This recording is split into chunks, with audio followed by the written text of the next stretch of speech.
लो जनाब नंबरदार या लंबड़दार ये किहड़े उहदे पॉइंट हुंदे ने, किस हिसाब नाल उहनूं चूज़ किया जाता है, की तरीकेकार हुंदा लंबड़दार चूज़ करना। लाजमी नहीं है कि एक लंबड़दार आ तो उहदा पुत्तर ही लंबड़दार बनेगा, ये गल नहीं गी।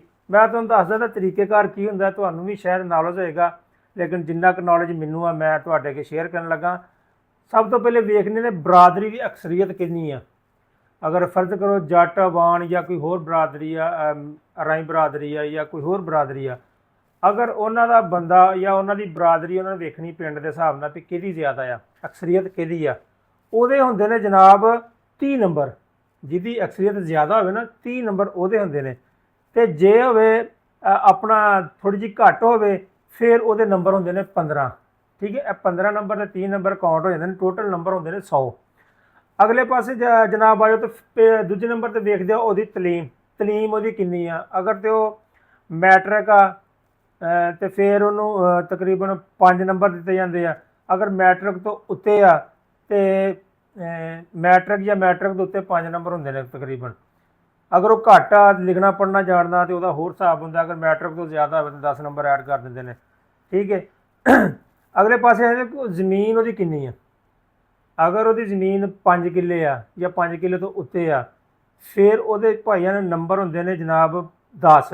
अगर 5 किलियां तो घट हो फिर वो नंबर होंगे ने 5। अगली साइड पर आए जनाब वह वेखते हैं मुआशरे के असलो सलूक किन्ना उस बंदे का ना, मुआशरे के वेखते हैं कि किन्नी इहदी लोग गलबात मनते हैं या बाहर अंदर जाते हैं कि इन्हूं लोग जानते भी आ कि नहीं जानते इदा। ठीक है, ये हो जाता। दूजे नंबर पर वो वेखते हैं कि खेतीबाड़ी किन्नी करता है। अगर वो खेतीबाड़ी कर रहा है बिल्कुल सही कर रहा है, ये भी वो ऐड होंदा, ये नंबर भी 10 तो 15 होंगे ने।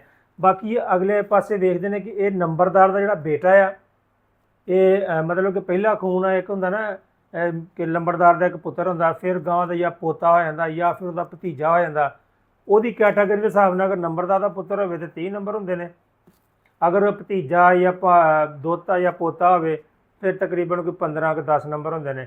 इदा मिला मलू के ना फिर वो नंबर गिनती हुए किए जाते। हुण जिहड़ी शिक है ना नंबरदार के पुत्र वाली, ये अदालत ने खत्म कर दी है, लाजमी नहीं किया, इनू खत्म कर दिता कि यह नहीं कि लंबड़दार उही बनेगा, लंबड़दार का मुंडा ही लंबड़दार बनेगा, ये नहीं होना।